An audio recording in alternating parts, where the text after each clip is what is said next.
Our gospel reading this morning is taken from the gospel according to Luke, beginning at chapter 16 and verses 19 through 31. Listen to what the Spirit might speak into your life in this reading from Luke. This is probably a familiar reading, and it's one of Jesus' more creative parables. This is Luke 16 and 19.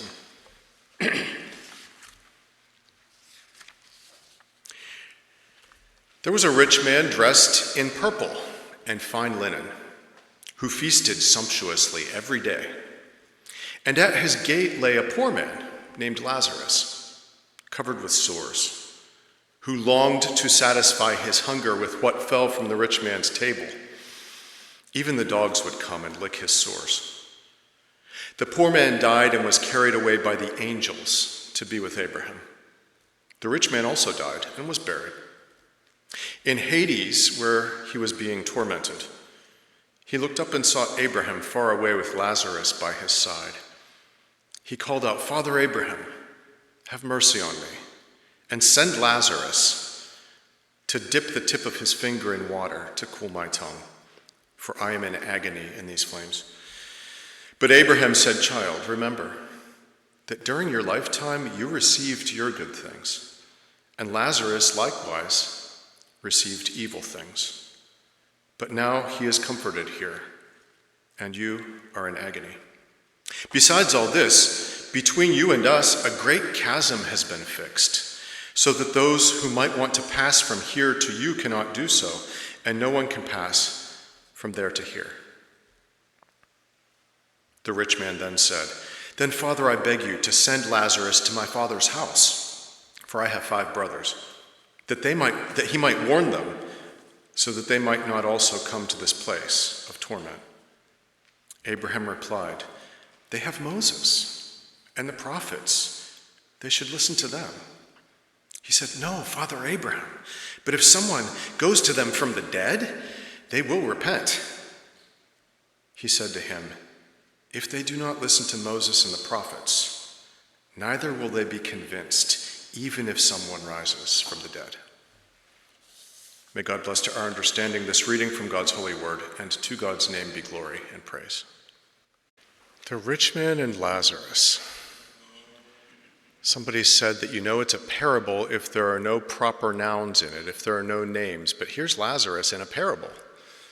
So that must not be true. This parable is hard. It's got its own baggage that comes with it, and we'll talk a little bit about that.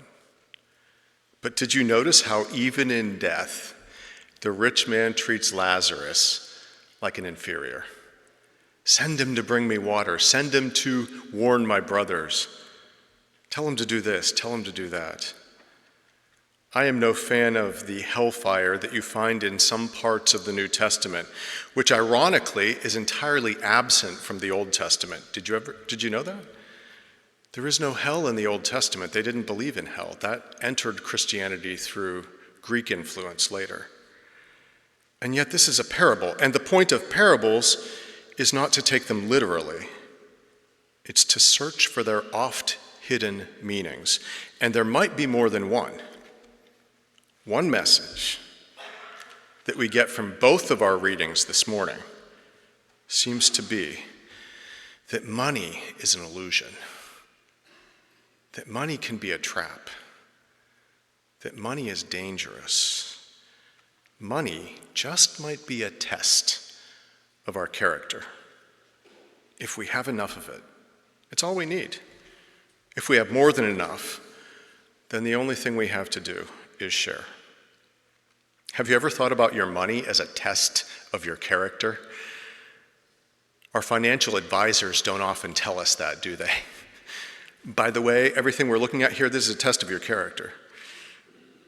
Your bank accounts, your savings, your investment portfolios, the cash in your pocket, the little ceramic piggy bank into which you drop your spare change, or the mason jar. Money gives us advantages in this world, and it is quite hard to not have enough of it. But having too much brings its own stuff, doesn't it? It brings its own temptations, its own worries, its own illusions, its own sicknesses. And when the illusions of life are stripped back like a curtain, as surely they will be, we will see in the end that money was a tool, not a master, that money can be a test. Leo Tolstoy was a spinner of sad yarns out of old imperial Russia before communism. He's best known, as you probably remember, for his cinder block-sized novel, War and Peace. But he also gave us short stories. And he was a very faithful Christian with some character flaws, like a few of us. And his short stories usually had a message. They were usually parables in themselves. And they were every bit as gloomy as his novels. Now, this is a Russian short story that I'm about to tell you in paraphrase here. And so be forewarned. Let this be your trigger warning. It cannot possibly have a happy ending. Once long ago, in the Volga Valley, there lived a young farmer named Xander. Xander was a decent fellow who worked hard each day on his father's farm to support his dad, his wife, and his 3 little girls. His was a peasant's life of desperately hard work, tilling the soil, tending the livestock, harvesting and selling whatever poor crop he could eke out of his worn-out patch of earth. And the soil, year by year, just grew more and more depleted. He knew that he needed to let it lie fallow for a few years, but how would he support his family in the meantime? Even as the land became less able to produce, his poor old father became less able to help with the farm. And his wife and daughters did everything they could, but they were falling behind. Xander's life was one of longing and dissatisfaction. At the end of one long day, as the sun set beautifully behind the fields, he stared at the big tracts of empty land just adjacent to his property, untouched by any plow, ungrazed by any cow, miles and miles of rich black land, just rich black soil just sitting vacant. Well, Xander's father finally died and left him the farm, and as poor as the land was, it was nice to own something of his own. For the first time in his life, he owned something. But, as many of us know, having a bit of something is the best way to make you want more. After burying his father, Xander began to wonder how he could get his hands on, just enough land for his needs. How could he get just a few miles, a few acres of the adjacent land? Just enough to suit his needs. Soon a tall, well-dressed stranger appeared and said, I was going to do a Russian accent, but I thought that would sound like mockery. A tall, well-dressed stranger appeared and said, I will give you all the land you can cover in a day, but there's one condition. You must begin at sunrise at your father's grave and return to the very same spot. Do you remember in Pennsylvania history, the walking purchase? Yeah, go look it up. Xander replied, as much land as I can cover in a day? That's great. I bet I could cover 6 square miles. If I started at sunrise, that's all I need. The next morning he set off. He was in such a hurry that he failed to take water or food or a hat against the sun. By noon he had reached the midway point, 3 miles, sunburnt and thirsty, and he said to himself, that wasn't so bad. Maybe I'll go for 9 miles. Then he aimed for 12. Then he thought, you know what? I can get 15. His throat was parched and his head was spinning and his face felt hot and tight, but he pushed on for more and more land. The more the better.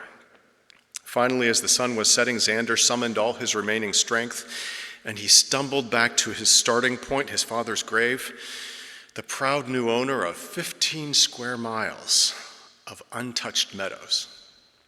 Or so he thought. But he collapsed to the ground, never to rise again.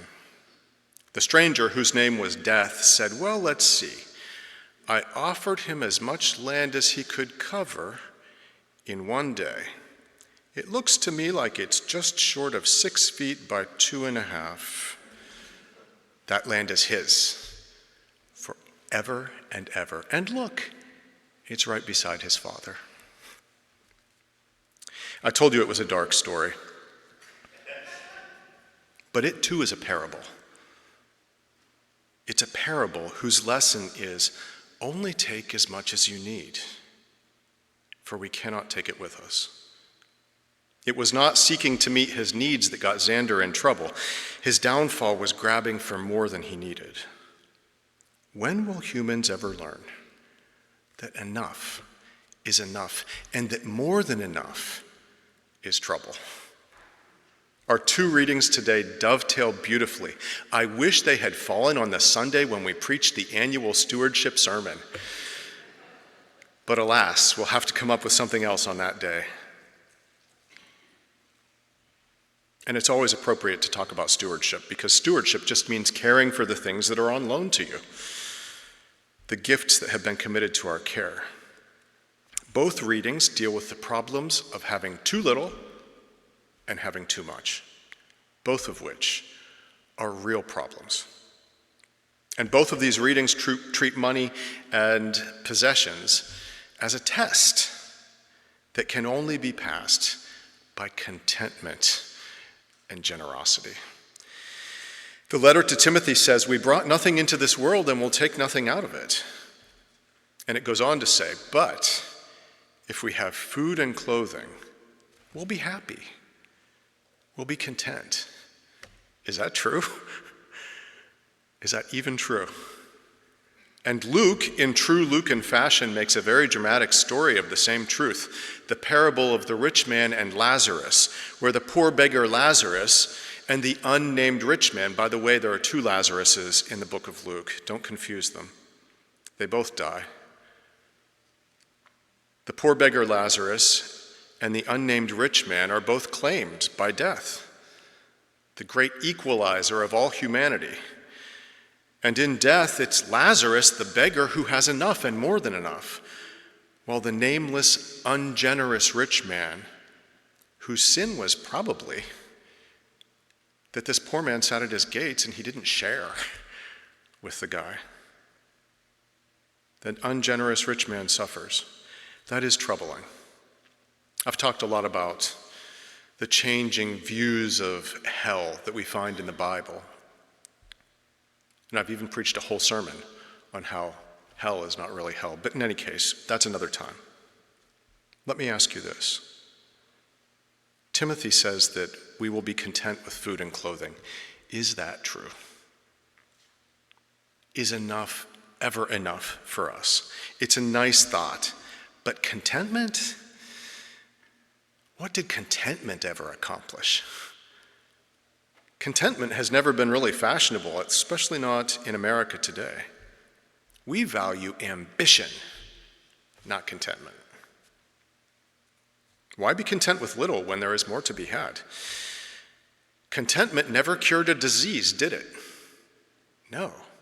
It took dissatisfaction to do that. Contentment never remedied a great social injustice, did it? No. Contentment never built a city, or protected a wilderness, or cleaned up a polluted body of water. Those are all the children of dissatisfaction. Our society teaches us that contentment is laziness. But you know what else contentment never did? Contentment never started a war. Contentment never picked a fight. Contentment never bullied anyone. You cannot blame contentment for the rivalries and the jealousies and the posturing and the violence of the 21st century.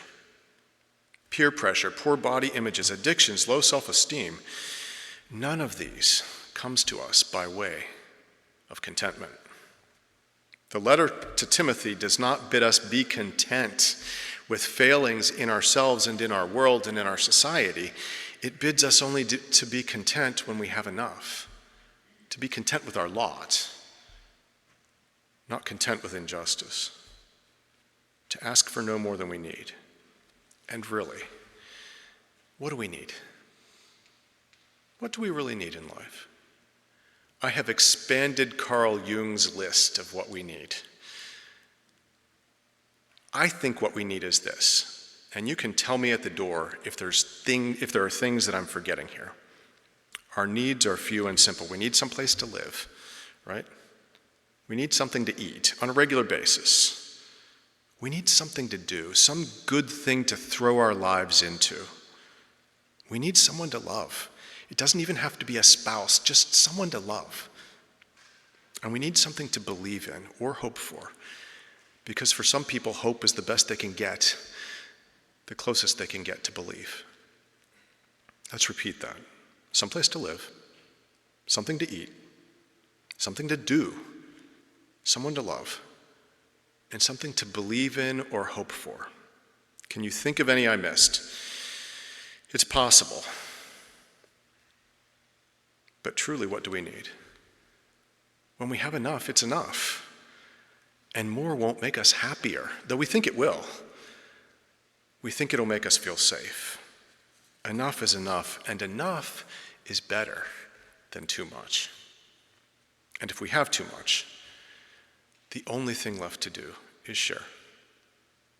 Let me ask you, what promotions, what positions, what possessions, what people were supposed to make you finally and completely happy? All of us have had those things in life. The one thing, the silver bullet that was supposed to do the trick and make us supremely and forever happy. And none of them has ever done the trick.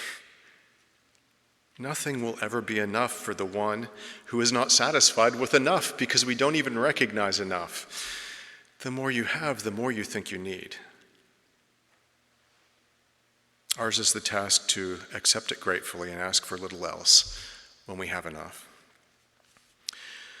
Years ago, when my wife was still clipping coupons and collecting up all the nasty little unused bars of soap and little shampoo bottles in motels whenever she checked out, and taking them home to use, though none of us ever did, she did a thing too that lives on in family legend and song. Okay, we don't sing songs about it, but it lives on in legend. If something was on sale at the grocery store, she would buy every last one of them. Every last one. And those of you who know her know that this is true. She once came home from the grocery store with 22 cans of tuna. 22 cans of tuna. Add to that the fact that I am the only person in the family that would touch canned tuna. And I would only touch it under duress. Fresh tuna is a different thing. Canned tuna, I don't know. But they were only 50 cents a can. And that is a good deal. Just too good a deal to pass up. So I did. I opened one of the cans of tuna to make use of it, and the stuff was awful. It was mushy, and the flavor was similar to wet candle wax. Upon closer examination, I discovered the problem. It turns out that it was not tuna at all. It was a product named Tuno. Tuno, a soy-based tuna substitute that was completely inedible. And we were now the proud owners of 22 cans. But when you have too much, what can you do? You share the love. There was not yet the Carnegie Free Fridge in those days. More is not always better. It's often worse. Very often the thing we think we need more of, we don't really need and probably can't even use. To what extremes have you gone to find happiness in your life? What item, what person, what achievement, what possession or event was supposed to finally bring you perfect happiness so that you could roll the whole way into retirement or to your grave endlessly, eternally, perfectly happy? Did it work? Does it ever work? I am always saying I think happiness is like an animal or a bird. If you pursue it, it'll run from you. But if you sit still and peacefully live your life, it might approach you. And it might nestle up to you. It's just that having more than enough feels like safety. It does. It makes us feel safe. We've got something for a rainy day. We've got something put away. But in what ways does having too much harm us? Because it does. In what ways does our wealth blind us to the things in this life that are real, the things that truly matter? In what ways does having too much put our minds and our hearts and our consciences in danger? 1 Timothy teaches us a strange truth, which is that having too much brings its own sorrows. And if you don't believe that, just Google winners of the lottery and find out what became of most of them. Having too much is also not a healthy thing. It says the rich fall into temptations and are trapped, listen to this, are trapped by senseless and harmful desires that plunge people into ruin and destruction. Seems to me that it's mostly the senseless and harmful desires of the rich that plunge the world into ruin and destruction. Notice that it does not say that the desires of the rich plunge them, the rich, into ruin and destruction. It says that they plunge people. The desires of the rich plunge people into ruin and destruction. It's not true of every war, but most wars were because somebody wasn't satisfied with what they had, and they had enough. Most injustices spring from somebody reaching for too much at the cost to another person. Most ecological disasters, most abandoned towns in the Mon Valley are because somebody just wasn't happy with enough and they wanted more for less. And they didn't care who they hurt to get it. What disaster did wanton desire for more not cause? Some, but a lot of them spring from greed. It's us wealthy people who do most of the harm, really. Instead of talking merely about having enough, I want to think about being enough. Because is it possible that we are always reaching for more because we think we are not of ourselves enough? Is it possible that all of our grasping, our lifelong quest for more, is driven at least in part by our deeply held belief that we in ourselves are inadequate, insufficient, and we need money and we need stuff to prove that we are worthy of love, worthy of status, worthy of reputation. It's not just that we don't have enough, it's that we think we are not enough, not smart enough, not beautiful enough, not strong enough, not successful enough. And if I feel inadequate, then maybe more will help. More cans of tuna, another degree, a newer car, a more fashionable suit will do the trick, more money. But it won't, because our real problem isn't what we have, it's what we think we are. When the awful, unbearable truth is that we are enough. We are enough. Getting more things is easier than facing the secret inner truth that I believe that without things, I'm not enough. But the almost unbearable truth is that you are enough. You've got strength inside of you that you've never reached for, and so you don't even know it's there. You've got courage inside of you that you've never needed to summon yet, and so you don't know that it's there. But on the day when you summon it, it'll be there. You've got intelligence and insight and love that you probably don't even know you have because you haven't reached for them.